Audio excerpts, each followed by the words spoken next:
Good morning to all of you. Welcome to Learners Academy. Let us start question number second.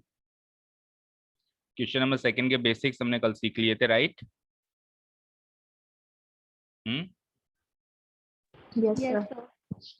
आज question करने सीधे सीधे तीन ही logic थे जो हमको इसमें याद रखने हैं। मेनली हमको क्या करना है, तीनों का रेशियोज कंपेयर करना है, a1 upon a2, b1 upon b2 and c1 upon c2। एक बार फिर से मैं रिवाइज कर देता हूँ शॉर्ट में, a1 upon a2, b1 upon b2 and c1 upon c2। अगर a1 upon a2 b1 upon b2 के इक्वल ना हो तो फिर c1 अपॉन c2 को चेक ही नहीं करना, और मैं क्या कह दूंगा, मेरा सॉल्यूशन कैसा है, यूनिक सॉल्यूशन है। करेक्ट? कैसा सॉल्यूशन है? Unique solution. लाइंस कैसी हैं? लाइंस हैं इंटरसेक्टिंग। और कंसिस्टेंसी की बात करें तो सॉल्यूशन है कंसिस्टेंट। तीनों बातें लिख दी मैंने। अब अगर एब्सेंट कौन है आज? दो स्टूडेंट्स एब्सेंट है, सलोनी आ गई, एक स्टूडेंट एब्सेंट है। दीपेश, कल तुम एब्सेंट थे? Yes sir. बाय सर कोई टेक्निकल प्रॉब्लम थी सर, नेट ही नहीं चल रहा था बिल्कुल भी। अच्छा, चलो देखो, अब अगर ये दोनों अनइक्वल थे, अब मान लो ये इक्वल हो जाए, इधर लिख रहा हूँ दूसरी साइड देखो, a1 upon a2 if it is equal to b1 upon b2, लेकिन ये तीसरी चीज के इक्वल ना हो, not equal to c1 upon c2, उस केस में क्या हो जाएगा? यूनिक सॉल्यूशन की जगह क्या आ जाएगा? No solution. और लाइंस कैसी होंगी? Parallel lines. और कंसिस्टेंसी की बात करें तो सॉल्यूशन कैसा हो जाएगा? इनकंसिस्टेंट। ये हो गया सेकंड केस। और तीसरा केस है जिसमें तीनों ही रेशियोज इक्वल हैं, a1 upon a2 equal to b1 upon b2 equal to c1 upon c2। उसमें क्या होगा? Infinite solutions, infinitely many solutions, ये टर्म यूज करेंगे हम। और लाइंस कैसी होंगी? Coincident, right? और साथ में सॉल्यूशन की बात करूं, कंसिस्टेंसी की बात करूं तो कंसिस्टेंट हो गए, कंसिस्टेंट। लेकिन अब देखो, वहां पर भी कंसिस्टेंट है, यहाँ पर भी दोनों जगह कंसिस्टेंट हो गया, तो फिर दोनों में डिफरेंस क्या होगा? देखो, उसको तो कहते हैं कंसिस्टेंट सॉल्यूशन, सीधे सीधे। इसको कहते हैं डिपेंडेंट कंसिस्टेंट सॉल्यूशन। क्या कहते हैं इसको? Dependent consistent solution. ऐसा इसलिए क्योंकि एक इक्वेशन दूसरी इक्वेशन से ही बनती है, इसमें मतलब उसी इक्वेशन का फॉर्म होता है, कल बताया था ना, तो वो उस पर डिपेंडेंट होती है। डिपेंडेंट मतलब उस पर डिपेंड करती है, वो इक्वेशन जैसी होगी वैसी होती है। जैसे मान लो एक इक्वेशन है x plus 2y equals to 3, अब पूरी इक्वेशन को 2 से मल्टीप्लाई कर दो, 2x plus 4y equals to 6, तो ये इक्वेशन इसी से तो बनी है, इसको 2 से मल्टीप्लाई करने पे ही तो बनी है, तो ये इक्वेशन इस पर डिपेंड करती है। तो अब अगर इन दोनों का ग्राफ में बनाऊंगा तो कैसा बनेगा? इनफाइनाइट सॉल्यूशन का ग्राफ बनेगा, ये थर्ड केस बनेगा। कोइंसिडेंट लाइंस होंगी, लाइन के ऊपर लाइन होंगी, और इस तरह के सॉल्यूशन को क्या कहा जाता है? कंसिस्टेंट तो है क्योंकि सॉल्यूशंस तो निकल रहे हैं, लेकिन ये डिपेंडेंट कंसिस्टेंट सॉल्यूशंस है। समझ में आया? Yes, sir. तो अब यहाँ पे एक आधे नंबर का क्वेश्चन कई बार पूछ लेता है कि डिपेंडेंट लाइंस कौन सी होती हैं। तो डिपेंडेंट लाइंस कौन सी होती हैं? जो कि कोइंसिडेंट लाइंस होती हैं, वही डिपेंडेंट लाइंस होती है। या को पूछ ले डिपेंडेंट सॉल्यूशन कौन सा होता है, तो जो इनफाइनाइटली मेनी सॉल्यूशन वाली जो केस होता है वही डिपेंडेंट सॉल्यूशन होता है। क्लियर? इसको कल वाले नोट्स में भी एक जगह नोट कर लो, शायद हमने लिखा नहीं, हमने केवल इतना ही लिख के रह गए ना हम कि कंसिस्टेंट है, इसके आगे ये नहीं लिखा। Yes, sir. डिपेंडेंट कंसिस्टेंट है, तो उसको भी कंप्लीट कर लो ताकि जब आप रिवीजन करो तो आपको सारी चीज रिवाइज हो। निकालिए आपके नोट्स, और हम भी यहाँ पे कर देते हैं।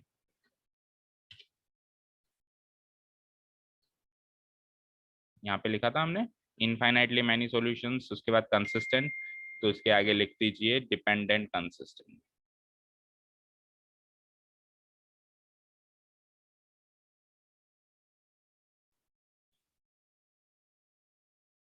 Dependent consistent.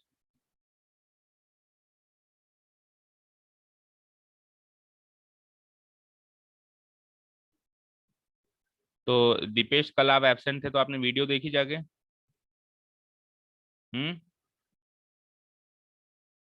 बोलो। Yes sir. देखी थी? Yes sir. लाइन के ऊपर लाइन, जिसको अपन कहते हैं कोइंसिडेंट लाइंस। सॉल्यूशन कैसा होगा? डिपेंडेंट कंसिस्टेंट सॉल्यूशन होगा। कर दिए करेक्शंस? अब शुरू करें questions. Yes sir. Yes sir.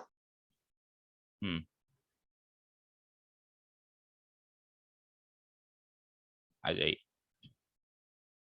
Question number second is on comparing the ratios a1 upon a2, b1 upon b2, c1 upon c2, find out whether the lines representing the following pairs of linear equations intersect at a point. पहला case parallel, दूसरा case coincident, तीसरा case. हमको पता लगाना है तीनों में से कौन सा केस है, लेकिन हमको किसी का भी ग्राफ ड्रॉ नहीं करना, ना ही किसी का सॉल्यूशन निकालना है, केवल और केवल इन 6 चीजों को कंपेयर करना है, a1 a2 b1 b2 c1 c2, और कंपेरिजन करते हुए पता लगाना है।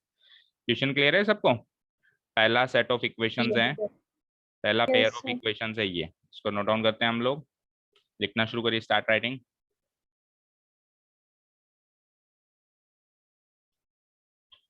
Here the given pair of linear equation is, step by step करेंगे।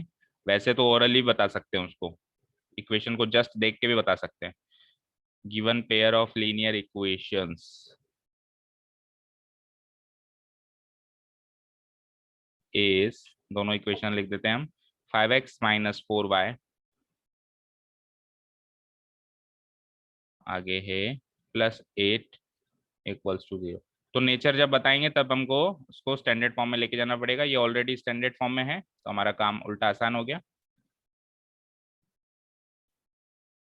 -9 equals to 0. Mark this as equation 1 and mark this as equation 2. ठीक है? Comparing the given equations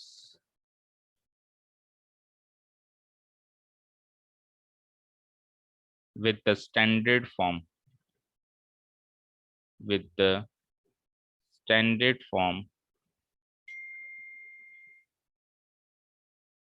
of linear equations of a pair of linear equations। अब उसका pair क्या होता है? That is, pair लिख दो। क्या होता है बोलो? Standard form of a pair of linear equations. लिखवाया था आपको नोट्स में? Yes sir. बोलो क्या होता है? a1x हाँ, plus plus b1y plus c1 plus c equal to 0। Equal to 0। Second a2x plus plus b2y plus plus c2 equals to 0। इसको कंपेयर करना है हमको, है ना? तो देखो, पहली टर्म को उसके पहली टर्म से कंपेयर करो, दूसरी को दूसरी से, तीसरी को तीसरी से। सिमिलरली फिर दूसरे इक्वेशन की पहली टर्म को इधर दूसरे इक्वेशन की पहली टर्म से, इसको इससे, इसको इससे कंपेयर कर सकते हो ना। और a1 b1 c1 a2 b2 c2 की वैल्यूज फाइंड आउट करनी है हमको। We get a1 b1 c1 a2 b2 c2। चलो शुरू हो जाओ। बोलो a1 की वैल्यू क्या आएगी? 5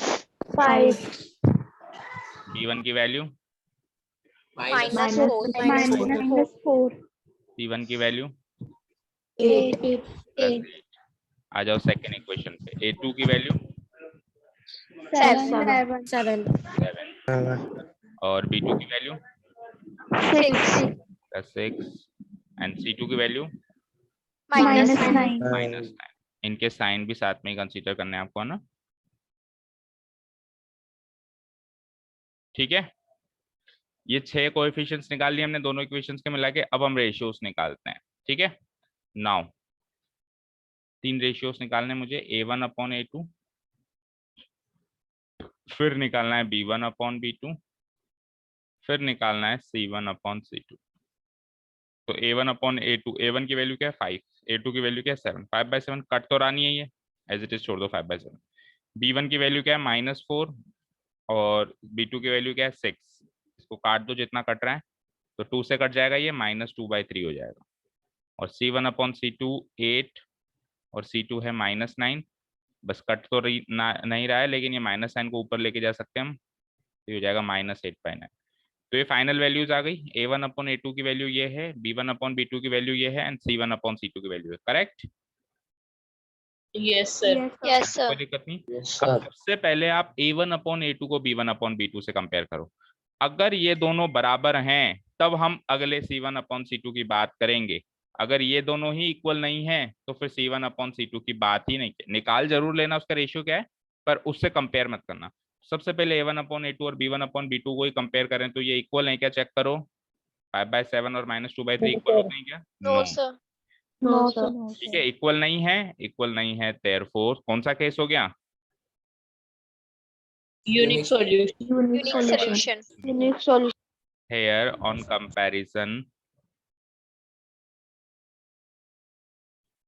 comparison we get, कंपैरिजन करने पे हमको पता चला कि A1/A2 is not equal to B1/B2. So the given pair, सारी चीजें लिख देना। देखो उसने क्या क्या पूछा है उससे मतलब नहीं है, आप तो सारी चीजें लिख लेना जो जो आप बता सकते हो। The given pair of linear equations has a unique solution। पहली चीज तो ये। और फिर उसने क्या पूछा था? उसने ये पूछा था कि लाइंस कैसी है ना, लाइंस कैसी है, तो वो भी लिख दो। So hence the given, hence the lines, ऐसे लिखो, हेंस द लाइंस रिप्रेजेंटिंग, मतलब इन इक्वेशन से जो लाइन बनेगी, representing the given equations, given equations. देखो वैसे तो हम लिख सकते हैं आर इंटरसेक्टिंग लाइंस, जो पहला केस था आर इंटरसेक्टिंग लाइंस, लेकिन क्वेश्चन के फॉर्मेट में ही लिखो। उसने पहले केस को कैसे लिखा है, इंटरसेक्ट एट ए पॉइंट, तो आप भी इसी तरीके से जिस फॉर्म में क्वेश्चन है उसी फॉर्म में जवाब दो। Representing the given equations intersect at A point, that's it. ये हमारा फाइनल आंसर। समझ आया? Final Yes, sir. इस तरीके से हमको प्रेजेंट करते हुए आंसर्स करने हैं इस क्वेश्चन के। वैसे तो देखो इसको केवल और केवल कंपेयर, केवल इक्वेशन की शक्ल देख के बता सकते हो कौन सा केस है। अब जैसे यहाँ देखोगे 9/18 1/2, 3/6 भी 1/2 और 12/24 भी 1/2, ये लो तीनों ही बराबर हो गए। यहाँ पे 6/2 यानी 3/1, -3/-1 यानी वापस 3/1, 10/9 यानी कि शुरू के दो बराबर हो गए। तो ये तो कौन सा केस चला गया जिसमें तीनों बराबर होते हैं, तीसरा केस है। और जिसमें शुरू के दो बराबर हैं वो सेकंड केस है, यानी ये पैरेलल लाइंस हैं और ये कोइंसिडेंट लाइन। तो देख के ही बिना पेन उठाए भी आप बता सकते हो कि कौन सा केस है, लेकिन जब प्रेजेंटेशन की बात आती है तो हमको अच्छे से प्रेजेंट करके बताना है। ठीक है, किसी को कहीं से कुछ नोट डाउन करना है? No, sir. No sir. चलो तो सेकंड क्वेश्चन है, 5 मिनट का टाइम है, बिल्कुल ऐसे के ऐसे ही इक्वेशन स्टेप्स लिखनी है और सबको करना है। जल्दी से शुरू हो जाओ, इसी का सेकंड पार्ट। और फिर थर्ड पार्ट आप जो है होमवर्क करना। थर्ड पार्ट विल, या फिर एक काम करो, सुनो, सेकंड होमवर्क मार्क करो और थर्ड अभी कर दो। थर्ड वाला अभी कर लीजिए, second homework Yes, sir. Step by step करना है, शुरू हो जाइए।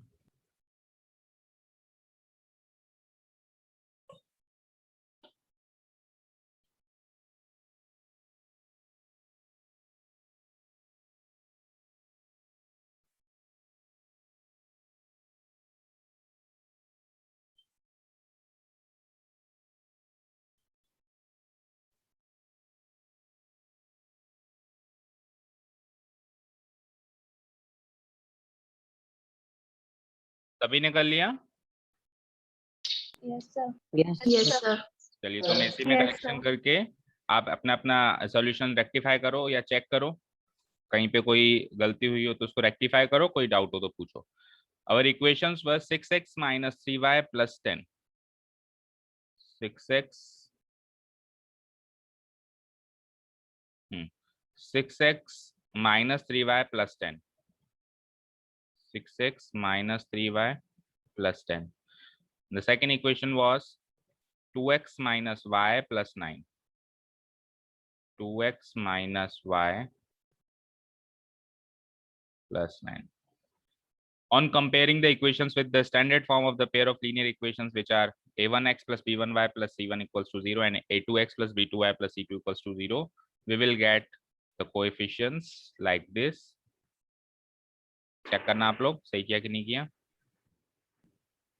a1 b1 c1 आ जाएगा 6 minus 3 and 10, यही किया है।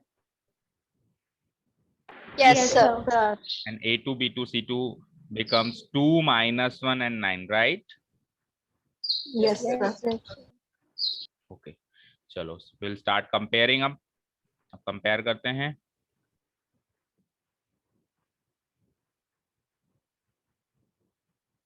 तो ऑन कंपेयरिंग वी गेट 6/2। 6/2 को फिर जितना फर्दर हम सॉल्व कर सकते हैं सिंपलेस्ट फॉर्म में सॉल्व करेंगे तो ये हो जाएगा 3/1, राइट। b1/b2 माइनस 3/-1, इसको भी फर्दर सॉल्व करेंगे, माइनस से माइनस कट गया तो 3/1 ये भी, और c1/c2 लेकिन 10/9 हो जाएगा, यहाँ पे ये इतना ही रह गया। ठीक है, अब आप कंपेयर करो तो क्या क्या चीज बराबर आ गई।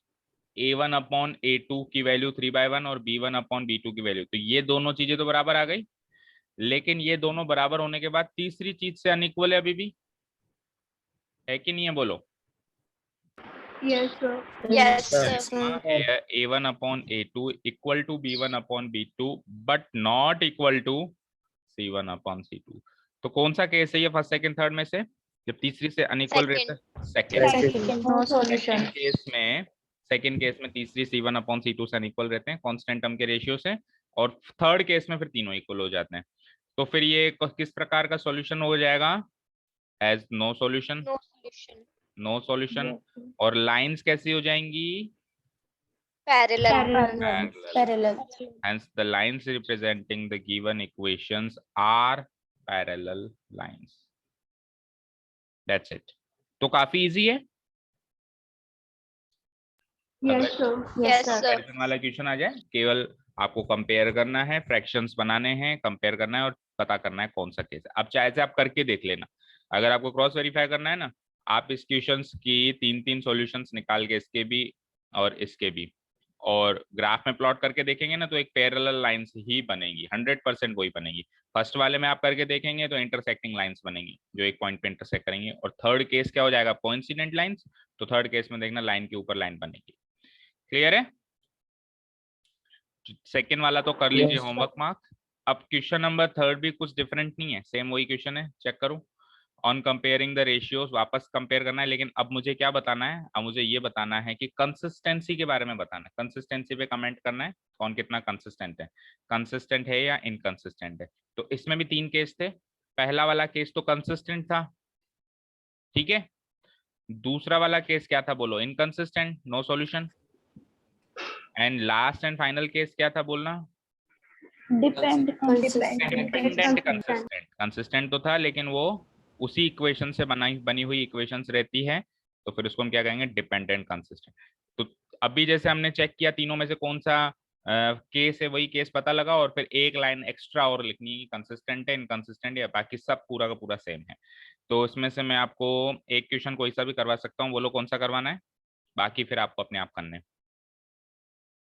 बोलो which one would you like to Third. get it solved? हाँ, थर्ड वाला, ठीक है। Question number third, start writing.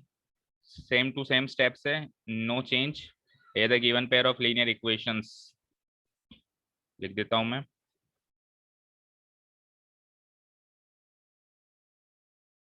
Start writing please. 3/2x plus 5/3y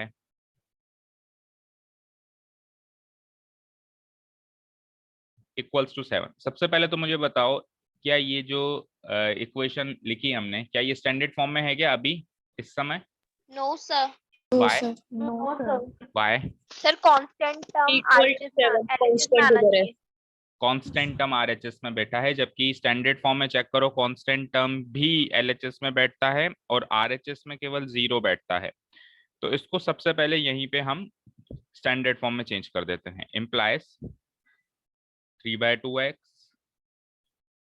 plus 5/3y plus 7 को इधर भेज दो तो ये हो जाएगा -7। अब आरएचएस में 0 है। अब ये जिस फॉर्म में है वो स्टैंडर्ड फॉर्म है कि नहीं है ना? Yes, sir. Yes, sir. Yes, sir. चलिए सिमिलरली सेकंड इसके सामने डाल देना आप इक्वेशन 1, सेकंड इक्वेशन।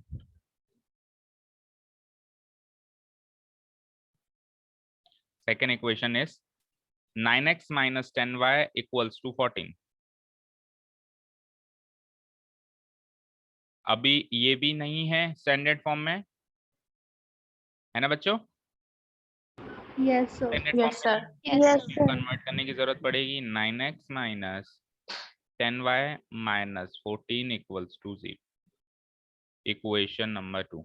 अब कई बच्चे देखो यहाँ पे ये फ्रैक्शन को हटाने पे जोर देते हैं कि सर ये फ्रैक्शन भी हटाओ। आप चाहो तो हटा सकते हो, अगर फ्रैक्शन भी हटाने की इच्छा रखते हो तो इसको और थोड़ा सा कैसे करेंगे हम। 2 और 3 का एलसीएम क्या होता है? 6 होता है। तो हम क्या करेंगे, 6। पूरी इक्वेशन को 6 से मल्टीप्लाई कर देंगे। 3/2 इंटू 6 करोगे तो ये हो जाएगा 9x पहली टर्म।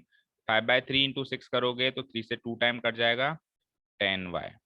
और 7 को भी 6 से करवाना है, ऐसा नहीं केवल इन दोनों को करवाओ, पूरी इक्वेशन को करवाना है। 7 6 जा 42 इक्वल्स टू 0। तो ये हो जाएगी मेरी ये चेंज की हुई इक्वेशन। लेकिन मैं ये कहूंगा कि इसको करने की, ऐसा करने की जरूरत नहीं है।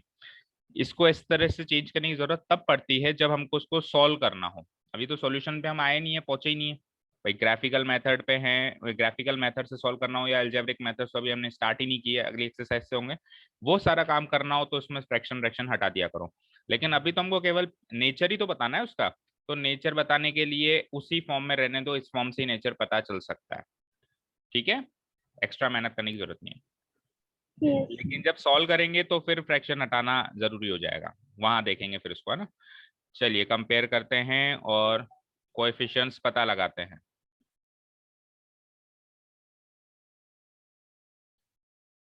तो बोलो a1 तो क्या हो जाएगा 3/2, b1 क्या हो जाएगा 5/3 एंड c1 क्या हो जाएगा -7। Correct? 3/2 Yes, sir. 5/3 and -7। 3/2 5/3 -7 and a2 b2 c2 पे चलते हैं तो वो हो जाता है 9 -10 एंड -14। राइट? आप लोगों को प्रॉपर स्टेप से नोट डाउन करना है, प्रॉपर स्टेप्स लिखते हुए, ठीक है। अगर स्पीड अभी मेंटेन नहीं हो पा रही तो जैसे रफली लिख लो, बाद में फेयर कर लेना या फिर बाद में वीडियो भी वॉच कर सकते हो। लेकिन फेयर नोटबुक में सारे स्टेप्स होने ही चाहिए, कुछ भी हो जाए। चलिए शुरू हो जाओ। अब तीनों की वैल्यूज निकालते हैं अपन, मतलब तीनों रेशियोज की वैल्यूज निकालते हैं। a1/a2, तो a1/a2 करोगे तो ये हो जाएगा 3/2। a1 तो है 3/2 और a2 क्या है 9। ठीक है, थोड़ा सा इसमें सॉल्यूशन ज्यादा होगा, थोड़ा स्पेस दे देते हैं। हाँ, तो मुझे बताओ कैसे सॉल्व करते हैं इस प्रकार के फ्रैक्शन को। ये जो 2 डिनोमिनेटर में है ये डिनोमिनेटर में आ जाएगा, ऐसे ही सॉल्व करते हैं। Sir. तो ये बन जाता है 3/2, नीचे आ जाएगा 9 के बगल में, 2 × 9 और 3 से फिर 1 टाइम एंड 3 से 3 टाइम ये कैंसिल आउट हो जाएगा। तो फाइनल रेशियो क्या मिलेगा 1/6। a1/a2 की वैल्यू क्या मिली बेटा 1/6। करो नेक्स्ट b1/b2, तो b1 है 5/3 और b2 है -10। सेम टू सेम वैसे ही सॉल्व करेंगे तो दिस बिकम्स 5/3, नीचे आ जाएगा -10 के बगल में। काटिए, 5 से 1 टाइम कट जाएगा और 5 से कितनी बार कटेगा 2 times. गलत, -2. -2 माइनस भी तो लगा हुआ है, -2 टाइम्स कटेगा। तो क्या हो जाता है ये 1/3 इंटू -2 क्या होता है -6। माइनस -6. ऊपर लेके जाएंगे तो ये हो जाएगा -1/6, क्योंकि हमेशा हम फाइनली जब सॉल्यूशन लिखते हैं तो उसमें अगर माइनस साइन डिनोमिनेटर में आता है तो उसको न्यूमरेटर में लेके जाके लिखते हैं। तो वैसे तो देखो यहीं पे पता चल चुका है कि ये अनइक्वल आ रहे हैं, आ रहे हैं, Yes, sir. ठीक है। Yes, लेकिन sir. Yes, हमारा sir. फर्ज बनता है एक बार C1/C2 भी निकाल लें। वैसे तो C1/C2 से कंपैरिजन करने की जरूरत ही नहीं पड़ेगी, पर फिर भी निकाल लेते हैं। C1/C2 -7/-14, माइनस से माइनस कट जाएगा, 7 से 14 दो बार कट जाएगा तो 1/2। ठीक है बेटा, हो गए तीनों रेशियोज।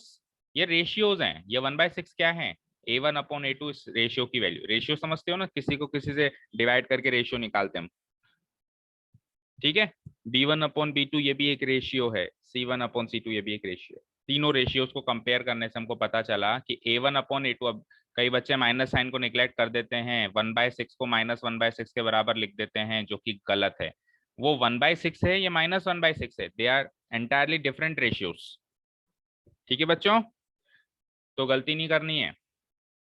C1/C2 से तो कंपैरिजन होगा ही नहीं, क्योंकि ये यहीं पे ही अनइक्वल हो गए दोनों। A1/A2 not equal to B1/B2 हो गए। तो मुझे बोलो, बताओ भाई, given pair of linear equations के किस प्रकार के सॉल्यूशन होंगे? Unique solution. पहला Unique case solution. Has a unique solution. हम सारी बातें लिख देंगे, चाहे से उसने कोई सी भी पूछी हो, फिर जो उसको रखनी होगी वो रख लेगा। अच्छा, लाइंस कैसी होंगी, intersecting. Yes, sir. Yes. Yes, तो sir. आप ऐसे भी लिख सकते हो इंटरसेक्ट एट ए पॉइंट, या फिर सिंपली लिख सकते हो इंटरसेक्टिंग लाइंस। अब इसमें एक लाइन और जोड़नी पड़ेगी कंसिस्टेंसी की, क्योंकि मेन क्वेश्चन तो था ही कंसिस्टेंसी का। तो मैं देयरफॉर लगा के लिख देता हूँ, जिस फॉर्मेट में क्वेश्चन था, क्या था, find out whether the following pair of linear equations are consistent. Therefore the given pair of linear equations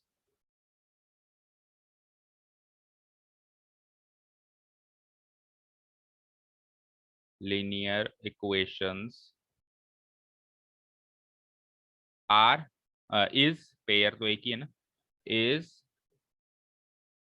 consistent, that's it. ये मेरा फाइनल आंसर, फाइनल सॉल्यूशन हो गया। तो सेम टू सेम पिछले क्वेश्चन की तरफ बढ़ना है, बस लास्ट में एक लाइन कंसिस्टेंसी की और ऐड हो जाती है इसमें। जो ऊपर नहीं पूछी थी उन्होंने, इधर कंसिस्टेंसी पूछी है। पहला केस हो जाए तो लिख देना कंसिस्टेंट है, दूसरा केस हो जाए तो लिख देना इनकंसिस्टेंट है, एंड तीसरा केस हो जाए तो क्या लिखेंगे, डिपेंडेंट कंसिस्टेंट। Dependent. डिपेंडेंट को ब्रैकेट में लगाना हमेशा ना, डिपेंडेंट कंसिस्टेंट है, इस तरीके से। Clear? Yes, sir. Yes, sir. तो बचे हुए क्वेश्चन इसके सारे होमवर्क हैं, ओरली में सॉल्व करवा देता हूँ, स्टेप बाय स्टेप आपको घर पे करने हैं। चलो ओरली तो आप भी सॉल्व करो। देखो 3/2,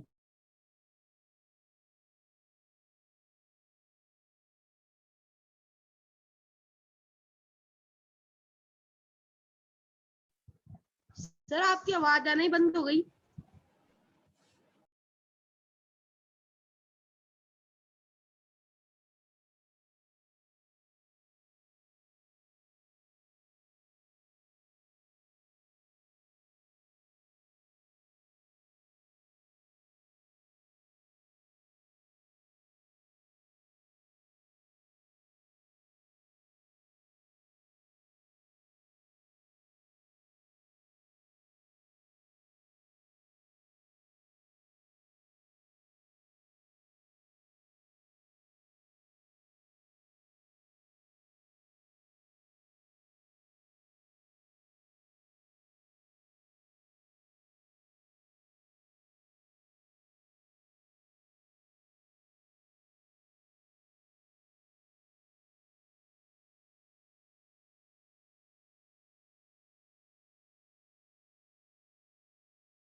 अब आ रही है आवाज बच्चों?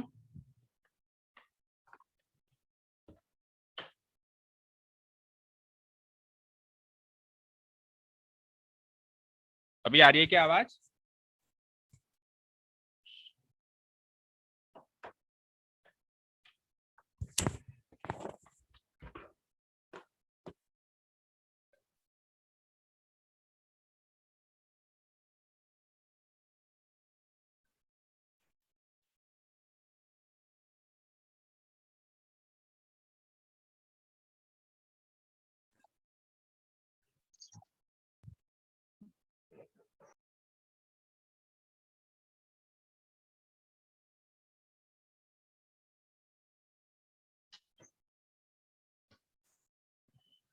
चलिए, welcome back. Is my voice clear to all of you? Yes, sir. Yes, sir. Hmm. Sir. So we were discussing about the first question, about the consistency of first question. Let's see. देखिए, हम केवल orally बिना pen उठाए भी, अगर केवल answer ही देना हो तो बिना पेन उठाए भी दे सकते हैं. इस तरह के क्वेश्चंस में दे सकते हैं ना. देखो 3/2 एंड 2/-3. साफ साफ पता चल रहा है कि दोनों अनइक्वल हैं. चल रहा है कि नहीं चल रहा है? Yes, sir. Yes, ये sir. 3/2 है, वो 2/3 है, अनइक्वल है. दूसरी बात, ये नेगेटिव है, माइनस लगा हुआ है, ये पॉजिटिव है. तो कौन सा केस हो जाएगा? पहला केस हो जाएगा. और फर्स्ट केस में क्या आंसर हो जाएगा? कंसिस्टेंट आंसर हो जाएगा. ठीक है. सेकंड देखो, 2/4 का मतलब 1/2, -3/-6 इसका मतलब क्या होगा? बोलो. 1/2. 1/2. और 8 उधर जाके -8 हो जाएगा, और 9 उधर जाके -9 हो जाएगा. तो यानी कि माइनस से माइनस कैंसिल आउट होके ये हो जाएगा 8/9. तो शुरू के दो रेशियोज तो इक्वल हैं, लेकिन तीसरा रेशियो अनइक्वल है. Yes, sir. तो कौन सा Yes, केस हो sir. गया? Case No 2. solution. केस 2, यानी कि नो No सॉल्यूशन. और कंसिस्टेंसी की solution. बात करें तो क्या हो जाएगा? इनकंसिस्टेंट. Inconsistent. थर्ड मैंने करवाई दिया, फोर्थ आ जाओ. 5/-10 क्या होगा? रेशियो क्या बनेगा? 1/2. -1/2. Minus. -1/2. चलो, -3/6 ये क्या बनेगा? -1/2. -1/2. देखो, एक माइनस है ना. ये पॉजिटिव है तो वो नेगेटिव है, एक माइनस मिल गया इसको भी. ये नेगेटिव है तो वो पॉजिटिव है, इसको भी एक माइनस मिल गया. अगर दोनों ही नेगेटिव होते तो नेगेटिव से नेगेटिव कट जाता. लेकिन दोनों में से एक नेगेटिव है तो फिर फाइनल रेशियो में माइनस लगेगा ही लगेगा. और लास्ट वाला देखो, 11 उधर जाके हो जाता है -11, और -22 उधर जाके हो जाता है +22. इसको भी एक ही माइनस मिला है. क्या आंसर आएगा इसका? वही -1/2. -1/2. तीनों इक्वल हो गए. कौन सा केस है? Case 3. Many Case. solutions. Infinitely many solutions. और कंसिस्टेंसी की बात करें तो Dependent. Consistent. डिपेंडेंट. लास्ट देखो, 4/3 को 2 से डिवाइड कराओगे, 4/3 को 2 से डिवाइड कराओगे तो ये आ जाएगा 2/3. ठीक है. फिर आप 2 को 3 से डिवाइड कराओगे, वही 2/3. और 8 उधर जाके -8 हो जाता है, और 12 उधर जाके -12 हो जाता है. माइनस से माइनस कट के ये भी 4×2 = 8 एंड 4×3 = 8. तो तीनों इक्वल हो गए वापस. Yes, sir. तीनों इक्वल हो गए वापस. केस 3 हो गया. Case 3 means infinitely many solutions. उसका मतलब लाइंस कोइंसिडेंट है. उसका मतलब सॉल्यूशंस कैसे हैं? इनकंसिस्टेंट. और वो भी सॉरी इनकंसिस्टेंट नहीं, कंसिस्टेंट. और कंसिस्टेंट में भी कौन से? डिपेंडेंट. Dependent. तो आंसर मैंने करीब करीब सबके बता दिए हैं आपको. अब इनको बस उसमें स्टेप्स में डालकर और अच्छे से रिप्रेजेंट करना है. हो जाएगा सारा क्वेश्चन होमवर्क आज की तारीख में. Yes, sir. Yes, sir. चलिए, quickly move to the question number 4. Question number 4 में भी उसने कंसिस्टेंसी पूछी है, लेकिन एक चीज ऐड कर दी आगे. क्या चीज ऐड कर दी? कि which of the following pairs of linear equations are consistent oblique inconsistent. वही कंसिस्टेंसी बतानी है. लेकिन अगर वो कंसिस्टेंट है तो फिर ग्राफिकली उसका सॉल्यूशन भी निकालिए. कंसिस्टेंट कब कब होता है? एक तो केस 1 में होता है, और एक केस 3 में भी होता है. Case 3. केस 3 में भी वो डिपेंडेंट कंसिस्टेंट है तो कंसिस्टेंट ही. केवल केस 2 में वो इनकंसिस्टेंट होता है.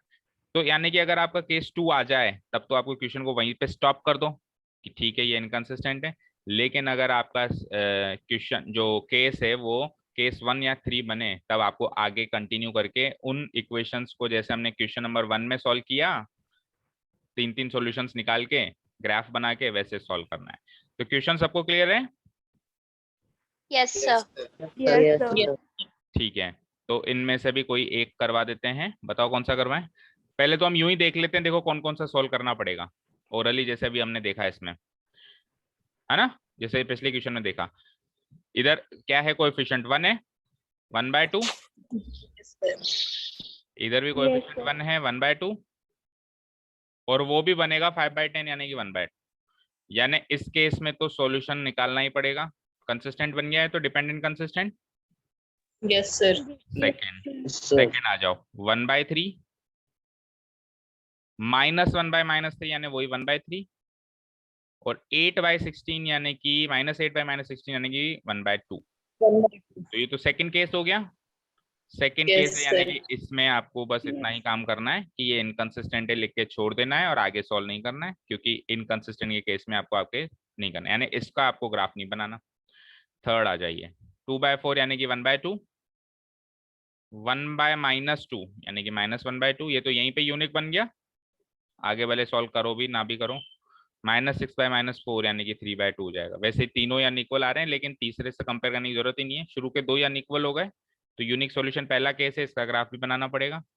और फोर्थ वाला देखो, 2/4 यानी कि 1/2, -2/-4 यानी कि वापस वही 1/2, और -2/-5 यानी कि 2/5। बोलो कौन सा केस है? Second. सेकंड केस में हमको क्या ग्राफ नहीं बनाना पड़ेगा, नो सॉल्यूशन। यानी क्वेश्चन नंबर सेकंड और क्वेश्चन नंबर फोर्थ का ग्राफ नहीं बनाना है, और क्वेश्चन नंबर फर्स्ट का और थर्ड का ग्राफ बनाना है। ठीक है, तो मैं आपको केवल और केवल क्वेश्चन नंबर फर्स्ट करके दे रहा हूँ, बाकी आपको 3 ये होमवर्क करना है, दैट्स इट। और 3 में आपको ग्राफ केवल किसका बनाना है? सर आज होमवर्क 1.5 सारा दे दो सर, कल का ऑफ कर देना।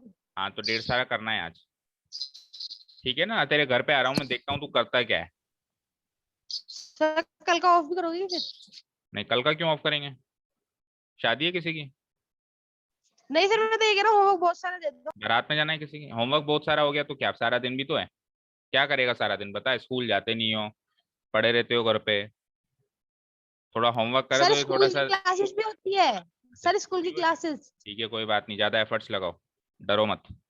हाँ जी, सुनो क्या कह रहे थे हम। क्वेश्चन नंबर फर्स्ट अभी मैं करवा देता हूँ। तो आपको ग्राफ तो एक का ही बनाना पड़ेगा यार, ग्राफ तो केवल आपको सेकंड का ही तो बनाना पड़ेगा, फर्स्ट का तो अभी मैं बनवा ही रहा हूँ आपसे क्लास में ही।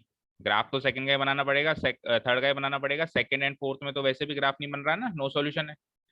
Yes, ज्यादा sir. नहीं है homework, एक ही क्वेश्चन का तो ग्राफ बनवा रहा हूँ। चलो अभी ये वाला करते हैं, x+y=5, 2x+2y। देखो स्टार्टिंग जो स्टेप्स हैं बिल्कुल सेम ऐसे कैसे रहेंगे जैसे इसमें दिख रहे हैं। स्टार्ट राइटिंग, क्योंकि पहली चीज तो वही है ना, हमको कंसिस्टेंसी बतानी है जैसे पिछले क्वेश्चन में बताई, तो सेम वैसे के वैसे स्टेप्स रहेंगे।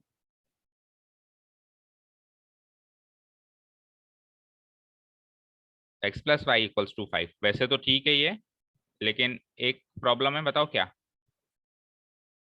बताओ क्या? 5 को उधर Standard form नहीं है. स्टैंडर्ड फॉर्म में, कांस्टेंट टर्म आरएचएस में. RHS में। ये हो गई इक्वेशन 1। सेकंड इज 2x+2y=10, इसको भी स्टैंडर्ड फॉर्म में ले जाओ। 2x+2y-10। एंजल समझ आ रहा है? Yes sir. आवाज नहीं आती आजकल आपकी? सर बोलती हूँ मैं तो। अच्छा बोलते हो, हमको नहीं सुनाई देता। मन में बोलते हो क्या? नो सर ऐसी बात नहीं है, मैं बोलती हूँ। Speak louder, speak louder. पहले जिस तरीके से पहले आपकी आवाज आती थी क्लास में, पार्टिसिपेशन रहता था, वैसा ही पार्टिसिपेशन होना चाहिए। Okay sir. तो फर्स्ट इक्वेशन में देखिए कोएफिशिएंट्स कौन कौन से हो गए, 1 1 -5, राइट? 1 1 -5, yes sir. 1 1 -5।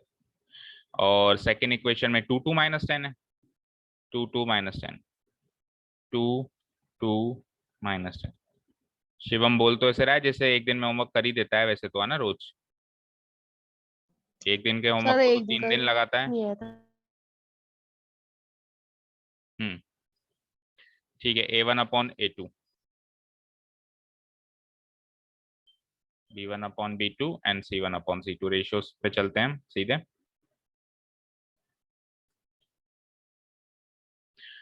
चलो देखो, A1/A2 तो सिंपली 1/2, B1/B2 भी simply 1/2, no change, and C1/C2 को थोड़ा सा सॉल्व करेंगे तो निकलेगा तो वो भी 1/2 ही। A1/A2 1/2, B1/B2 1/2, C1/C2 -5/-10, माइनस से माइनस कैंसिल आउट हुआ, 5 से 10 वही 1/2, तो तीनों बराबर आ गए, 1/2 1/2 1/2। मैंने यही क्वेश्चन क्यों चुना ग्राफ बनाने के लिए, क्योंकि अभी तक हमने जितने भी क्वेश्चंस किए एक बार भी हमने कोइंसिडेंट लाइंस नहीं बनाई है, बनाइए क्या? पैरेलल No, बन sir. गई, नो सर। पैरेलल बन गई हमसे, और इंटरसेक्टिंग तो सारी बनती ही हैं जनरली, बनाइए बहुत सारी इंटरसेक्टिंग। पर कोइंसिडेंट तीसरे केस की एक बार भी नहीं बनी, तो उसको भी एक बार कवर कर लेते हैं। वैसे तो इजी, ज्यादा डिफिकल्ट नहीं है, पर फिर भी एक केस उसका भी कवर कर लेते हैं। A1/A2, B1/B2, C1/C2 तीनों इक्वल हो गए, और तीनों किसके इक्वल हो गए वो भी लिख दिया करो, तीनों 1/2 के इक्वल है। केवल तीसरे केस में ये वैल्यू लिखने में आएगी, क्योंकि तीनों इक्वल है तभी तो आप वैल्यू लिख सकते हो भाई, तीनों की वैल्यू किसके बराबर है? 1/2 के बराबर है। बाकी पहले दूसरे केस में ये वैल्यूज नहीं लिखनी हमको, है ना, तीसरे केस में लिख दिया करो तीनों बराबर है 1/2 के। Clear? So the given pair of linear equation has, क्या लिखूंगा बताओ?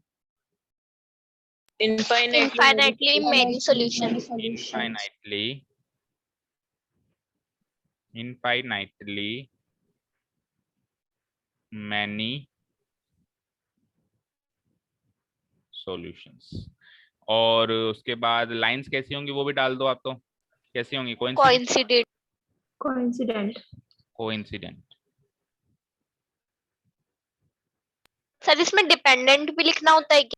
नहीं, वो Dependent- कंसिस्टेंसी में लिखना होता है, कंसिस्टेंसी में लिखना होता है डिपेंडेंट, है ना। और therefore the given pair of linear equations is, इसमें कंसिस्टेंट लिख के और फिर ब्रैकेट में आगे लिख देना डिपेंडेंट, या फिर पहले भी लिख सकते हो, कोई प्रॉब्लम नहीं। तो ये तो हो गया हमारा पहला पार्ट क्वेश्चन का खत्म, जिसमें हमने कंसिस्टेंसी बता दी। अब सेकंड पार्ट वाज, क्वेश्चन फिर से रीड करो। Second part was, if the solution are, if the pair of linear equations are consistent, अगर वो consistent हैं तो फिर उनके सॉल्यूशन भी पता लगाएं ग्राफिकली। तो ये वाला सेकंड पार्ट करते हैं, हम लिखेंगे now obtaining the solutions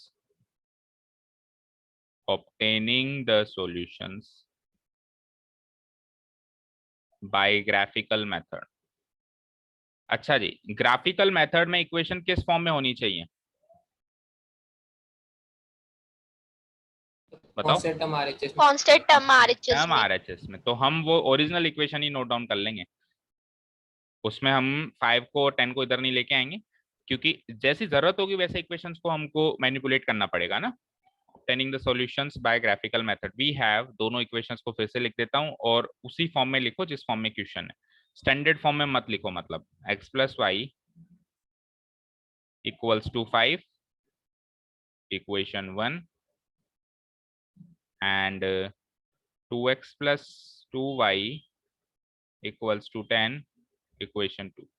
चलिए निकालिए ग्राफ, तीन सॉल्यूशंस निकालने हैं, जल्दी खत्म करिए, 5 मिनट के अंदर खत्म करते हैं इस क्वेश्चन को। आ जाना, शुरू हो जाइए फटाफट।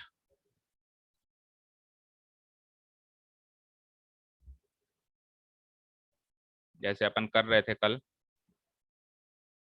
और परसों 2 दिन जो हमने किया वही काम करना है। पहली इक्वेशन है x + y = 5, दूसरी इक्वेशन है, ग्राफ शीट पे करना है ये कैलकुलेशन बेटा ना, ग्राफ शीट के जो राइट साइड पे कैलकुलेशन वाली जो शीट देते हैं वो लोग ग्राफ वाले बुकलेट में, उसमें करना है। Yes sir. x + y = 5, 2x + 2y = 10। Solution number 1, बोलो x को क्या माने? 0। So let x be 0, that is 0 + y = 5। 0 + y क्या होता है? y तो होता है, तो y की वैल्यू 5 आ गई। सो x, y = x को माना हमने 0, तो y आ गया 5। Solution number 1। अब देखो दोनों के कोएफिशिएंट्स 1 है, x का कोएफिशिएंट भी 1 है और y का कोएफिशिएंट भी 1 है, तो दोनों का कोएफिशिएंट अगर 1 1 है तो 1 1 के गैप में चलने दो, 0 के बाद 1, 1 के बाद 2। समझ गए? जब कोएफिशिएंट ही 1 1 है तो एक एक के गैप में चलने देते हैं। समझ में आया ना बच्चों? Yes sir. 1, yes sir. That is 1 + y = वैसे तो y के कोएफिशिएंट को चेक करना है, तो यहाँ तो दोनों का ही 1 है ना, y की वैल्यू आ जाती है 5 - 1 = 4।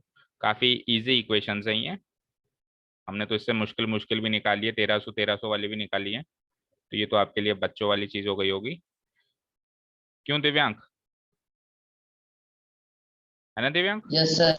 तो एक एक के गैप में चल रहे थे हम, 0 उसके बाद 1, तो अब क्या लिखेंगे 2, राइट, 2 लिखेंगे, x b 2, that is 2 plus y equals to 5 implies y equals to 5 minus 2 यानी कि 3. So x comma y equals to 2 comma 3.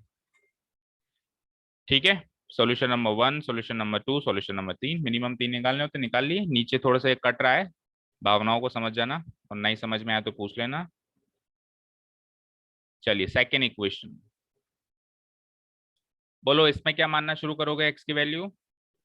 0. देखो अब मेरी बात सुनो, वैसे तो आप मान सकते हो, कोई प्रॉब्लम नहीं है, लेकिन आप एक चीज चेक करो कि अगर जब मैं इसको 0 मानता हूं तब y की वैल्यू 5 आती है. मन में ही सॉल्व करके देखो. Yes sir. तो वो पॉइंट जो है वो कोइंसाइड हो रहा है, यहाँ पर भी 0,5 आ रहा है, वहां पर भी 0,5 आ रहा है. हो रहा है नहीं हो रहा है? और वो फिर दूसरा भी होगा, क्योंकि फिर आप दो दो के गैप में चलोगे, तो 0 के बाद आप 2 लोगे, 2 के बाद फिर आप 4 लोगे, तो तीनों पॉइंट कोइंसाइड हो जाएंगे. तो आप, इसलिए मैं आपको सजेस्ट करूंगा कि कम से कम, वैसे तो लाइंस कोइंसिडेंट बनने वाली हैं, एक के ऊपर एक लाइन बनने वाली है, लेकिन कम से कम पॉइंट तो 3 अलग और 3 अलग, 6 पॉइंट अलग लें हम, तो थोड़ा सा क्या वो क्लियर बनेगा हमारा. तो जो ग्राफ बनेगा ना वो थोड़ा सा अच्छा दिखाई देगा. अब पॉइंट्स भी सेम ले लेंगे, लाइंस भी सेम है, तो फिर वो थोड़ा गचपच सा दिखाई देगा. समझ रहे हो बेटा निशिता? तो इसलिए मैं कह रहा हूँ Yes कि sir. 0 ना लेते हैं यहाँ पे हम, और हम यहाँ पे, मैं स्टार्ट करना चाह रहा हूँ, देखो 0 1 2 यहाँ तक आ गए, तो 3 से ही स्टार्ट कर दो. एक काम करो सर 5. 5 पे फिर पहुंचेंगे ना, पहले 3 से स्टार्ट कर देते. Yes sir. पर 3 से है ना वो नहीं आ रही, पूरी वैल्यू नहीं आ रही. 4 ले लो, लेट एक्स बी 4. भाई 3 लेंगे तो इंटीजर वैल्यू नहीं आएगी ना? आ जाएगी क्या? आ जाएगी, आ जाएगी, आ जाएगी, 3 से भी आ जाएगी. सर आ जाइए. हाँ, let X be 3. So that is 2 into 3 plus 2y equals to 10. 6 plus 2y equals to 10. 2y equals to 10 minus 6 यानी कि 4. y equals to 4 by 2 यानी कि 2. So x comma y equals to, x को लिया मैंने 3, तो y क्या आया बेटा? 2. y क्या आया? 2. ध्यान से देखो, ये का यही सॉल्यूशन उसमें भी निकल सकता था. अगर मैं x को 3 लेता तो y 2 निकलता, 3 plus 2 5 हो जाता ना. Yes sir. Yes sir. Coincident lines के केस में सॉल्यूशंस भी सेम होते हैं, सब सेम होता है. एक्चुअली ये दोनों इक्वेशन ही सेम है, ध्यान से देखो. इस इक्वेशन को 2 से गुणा करके तो ये इक्वेशन मिली है. तो जब इक्वेशन ही sir. सेम है तो सबकी सारी चीजें सेम. हम ये केवल फॉर्मेलिटी कर रहे हैं अलग अलग निकाल के, हमको पता है सेम लाइनें बनेगी. तो दो दो के गैप में चलना पड़ेगा बेटा. तो 3 plus 2 कर दो 5, क्योंकि y का कोएफिशिएंट 2 है ना, है कि नहीं है? वैसे तो एक एक के गैप में चल लोगे तो भी कोई दिक्कत नहीं, एक एक के गैप में चलने तो कोई दिक्कत नहीं है. X be 4, that is 2 into 4 plus 2y equals to 10. 2 4 जा 8 plus 2y equal to 10. तो फिर बोलो आगे क्या होगा? 2y equal to 10 minus 8 यानी कि 2, y equal to 2 by 2 यानी कि 1. सो x comma y equals to, x की वैल्यू 4 रखी, y की वैल्यू 1. हो गए 2 सॉल्यूशन. चलें तीसरे पे. Yes sir. Yes, sir. इतना नोट डाउन कर लिया, डिलीट कर दूं? देखो स्पेस Yes. खत्म हो गया मेरा. Yes, चलो यहाँ sir. कर देता हूँ, यहाँ कर देता हूँ, कोई बात नहीं. तो तीसरे में मैं कर देता हूँ लेट एक्स बी 5 कर देता हूँ. That is 2 into 5 plus 2y equals to 10. 2 5 जा 10 होता है, 10 plus 2y equal to 10. 2y की वैल्यू आ जाती है 10 minus 10 यानी कि 0. तो y की वैल्यू 0/2 यानी कि 0. सो x कोमा y, x को रखा 5 तो y आया, x को रखा 5 तो y क्या आया? 0. हो गया तीसरा सॉल्यूशन. आ गए तीनों के 3-3 सॉल्यूशन अलग अलग? Yes sir.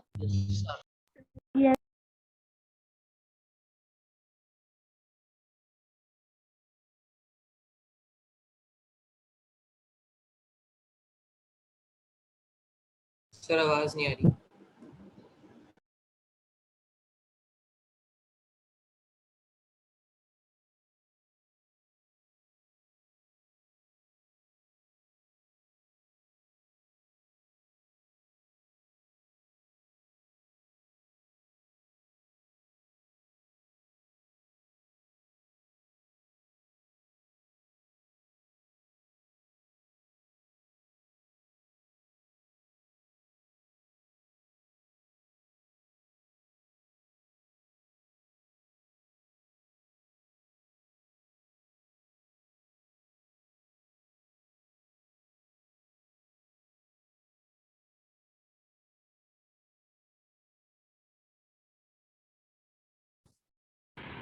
आवाज आ रही है बच्चों? Yes sir. Yes sir.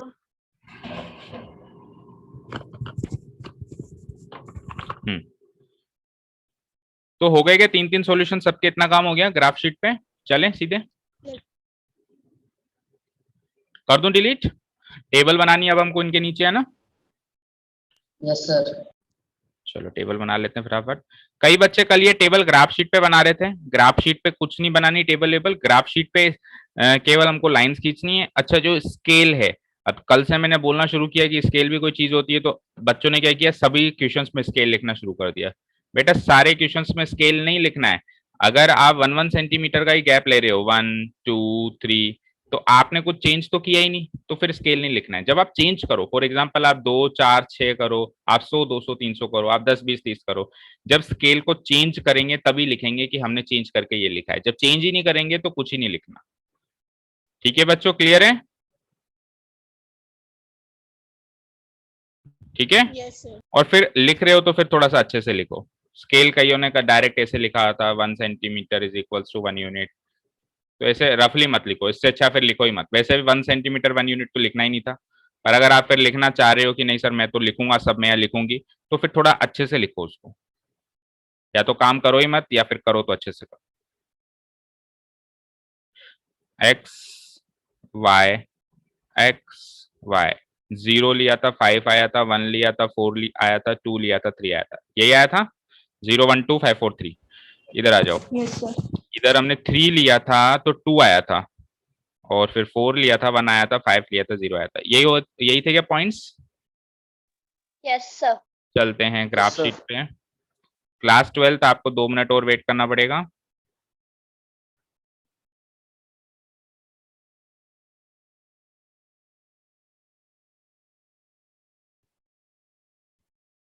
जल्दी से प्लॉट कर दो पॉइंट्स। अब तो बहुत सारे क्वेश्चंस आपने ग्राफ के कर लिए, तो दिक्कत आएगी नहीं।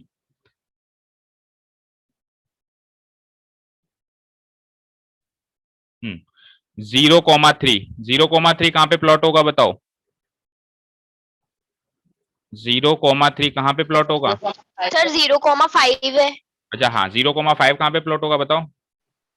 वाई एक्सिस के 5 पे। Very good. वाई एक्सिस पे जो ये 5 पॉइंट दिख रहा है भाई, एक्स एक्सिस पे तो 0 है, ना तो मैं इधर जाना ना मैं इधर जाना, लेफ्ट राइट तो हिलना ही नहीं है। और वाई एक्सिस पे वाई कोऑर्डिनेट है 5, तो 5 का मतलब है मुझे वाई एक्सिस पे 5 कदम ऊपर चलना है, ओरिजिन से ही ऊपर चलना है। ओरिजिन से 5 कदम ऊपर चलेंगे, 1 2 3 4 5 यहाँ के अटकेंगे।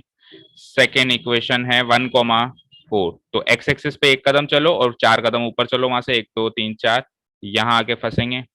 तीसरा पॉइंट है 2,3, एक्स एक्सिस पे 2 कदम चलो, 3 कदम ऊपर चलो, फिर 1 2 3 यहाँ आके फंसेंगे। ठीक है। अब मैं आपको हमेशा यही रेकमेंड करता हूँ, सुनो फिर से रिपीट कर रहा हूँ, कि जब ये 3 पॉइंट्स प्लॉट हो जाएं तो इनसे लाइन जो बननी है पहले ही बना लेना। कई बच्चे क्या करते हैं, नहीं सर पहले मैं पॉइंट्स प्लॉट कर देता हूँ, इसके भी, जैसे इसका यहाँ है, इसका यहाँ है, इसका, फिर खुद ही भूल जाते हैं कि अब कौन से 3 पॉइंट कनेक्ट करके ये वाले 3 कनेक्ट करने हैं या ये वाले 3 कनेक्ट करने हैं। तो इससे अच्छा है कि एक बार 3 पॉइंट्स प्लॉट हो गए ना ग्राफ पे, पहले उसकी लाइन ड्रॉ कर दो, फिर अगले पे चलो। समझे? ये सारे टैक्टिक्स याद रखनी है, एग्जाम में जरूरी हैं, और जितनी आर पार हम लाइन खींच सकते हैं खींच दो, लाइक दिस। जितने भी क्वाड्रेंट्स आपने ड्रॉ किए हैं। बन गई पहली लाइन। अब चलते हैं सेकंड। Yes, sir. 3,2, तो 3,2 जो है एक्स एक्सिस पे 3, वाई पे 2। ध्यान से देखो, इसी लाइन पे आ रहा है, ये पॉइंट आ रहा है। और उसके बाद अगला है 4,1, 4,1 भी उसी लाइन पे आ रहा है, और 5,0 भी उसी लाइन पे आ रहा है। तो ये नीचे के 3 पॉइंट्स आए हैं। ये ऊपर के 3 पॉइंट्स तो पहली लाइन के हिसाब से आए थे, और नीचे के 3 पॉइंट दूसरी लाइन के हिसाब से आए हैं, राइट? Yes, sir. ठीक है। Yes, sir. तो हम क्या कर सकते हैं, हम इस लाइन को थोड़ा सा लाइन के ऊपर लाइन ड्रॉ कर दो, ताकि वो थोड़ा सा हल्का सा डार्क करना, ज्यादा डार्क मत कर देना, बिल्कुल उसको रगड़ मत देना, इस तरीके से। ये भी वही लाइन है, ये भी वही लाइन है, दोनों same line.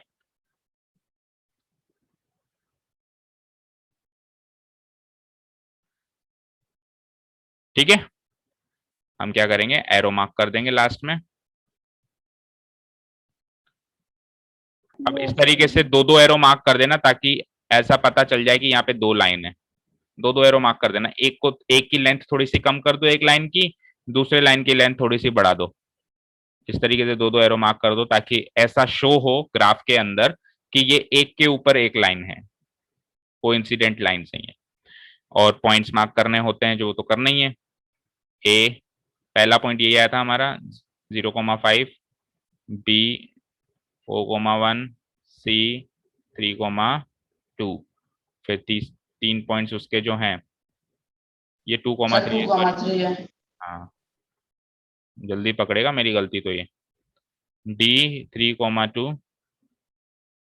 E 4,1 and F is 5,0।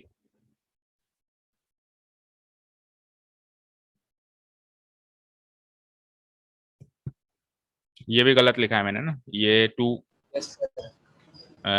Yes. 1,4. 1,4 1,4। तो देखो ये असेंडिंग ऑर्डर में चल रहा है, 0 1 2 3 4 5। एक्स एक्सिस तो असेंडिंग ऑर्डर में चल रहा है, वाई एक्सिस डिसेंडिंग ऑर्डर में चल रहा है, 5 4 3 2 1 0। ठीक है। तो ये देखो 6 Yes. अलग अलग पॉइंट्स दिखाई दे रहे हैं ना मुझे ग्राफ में, तो ये थोड़ा अच्छा लग रहा है। अब अगर अपन सेम पॉइंट्स ही ले लेते तो 3 ही पॉइंट्स दिखाई देते, तो फिर है ना, चेक करने वाले के माइंड में ये भी चीजें जा सकती हैं, यार इसने तो एक ही इक्वेशन के 3 पॉइंट्स निकाले, दूसरे के निकालने की इसने मेहनत करी नहीं, तो वो मार्क्स काट दे अननेसेसरीली, इसलिए हमको 6 अलग अलग पॉइंट्स निकालने हैं। Clear Nishita? Yes, sir. Equation भी दोनों लिखनी है, तो एक यहाँ लिख दो x plus Y equals to 5, एक यहाँ लिख दो 2x plus 2y equals to 10। That's it, ये हो गया हमारा फाइनल आंसर। और अब इसके सॉल्यूशंस भी तो निकालने थे ना। अब सॉल्यूशंस बहुत सारे निकल रहे हैं, क्योंकि इंटरसेक्शन बहुत सारी जगह पे हो रहा है। ठीक है। तो फिर हम क्या करेंगे, आ जाइए वहीं पे।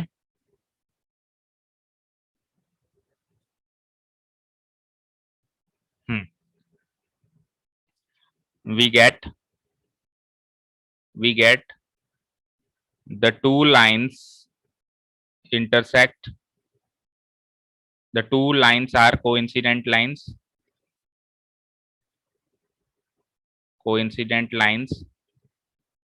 and intersect at infinitely many points.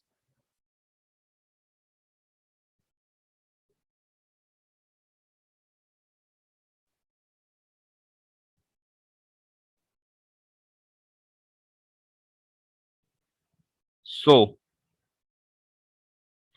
there are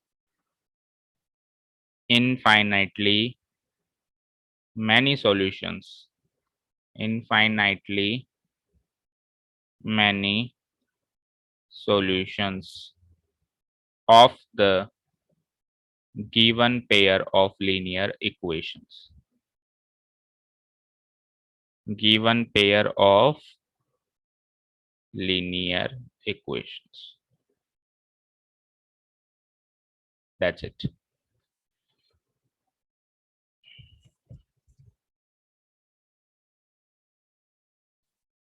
अब ये यहाँ पे खत्म होता है। क्लियर है सबको?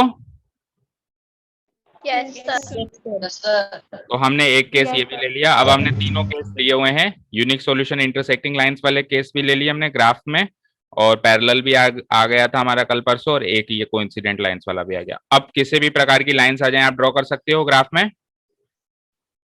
Yes sir. Yes, sir. चलिए फिर enough for today, you can leave the sir एक मीट। बार होमवर्क फिर से बता दो। होमवर्क फिर से बता देते हैं, कोई बात नहीं है। देखो क्वेश्चन नंबर सेकंड का तो सेकंड है शायद, चेक करते जाना बच्चों, है ना। Yes sir. और थर्ड का थर्ड मैंने करवा दिया, बाकी चारों हैं first second fourth and fifth, ठीक है। एंड फोर्थ में मैंने पहला करवा दिया, और 3 है इसके।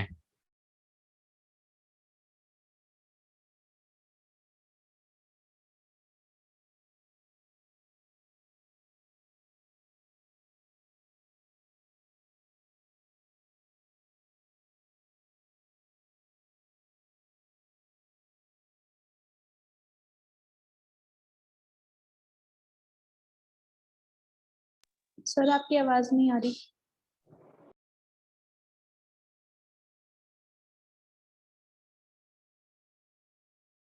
सर कल आना है क्या?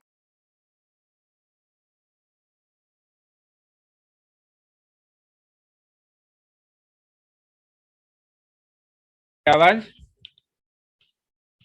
आवाज आ रही है? Yes, yes sir. चलिए होमवर्क नोट डाउन कर लिया, कल आना है, ठीक है। लीव कर सकते सर हो। और जल्दी ले लो। वो सब नहीं, उसी टाइम पे चलेंगे, और जल्दी जल्दी नहीं चलेंगे। चलिए, thank you so much for listening to us. Have a nice day. Keep learning. Bye bye. Class 12, please rejoin.